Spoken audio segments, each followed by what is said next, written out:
সামনের দিকে এগিয়ে যাইতে পারি।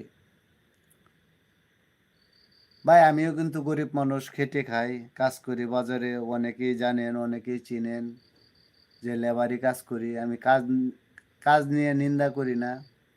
যে লেবারি কাজ এটা আমার পেশাগত কাজ। কেউ আবার মনে করেন যে কাজ নিয়ে যে লুকোচুরি খেলে, না ভাই। যে কর্ম করতেছি, যে কর্ম থেকে মালিকে আমাকে রিজিক, আহার, উপার্জন করার মতো তৌফিক দিতেছে, এই কাজ নিয়ে আমার নিন্দা কিসের? এই কাজ নিয়ে কোনো নিন্দা নাই। কাজ কিন্তু আমাদের দিনের রাসূলেও কিন্তু কইরা দেখায়া হয়ে গেছেন। যার ফলে আমরাও কিন্তু এই কাজ করি, কাজের নিন্দা করি না। সবসময়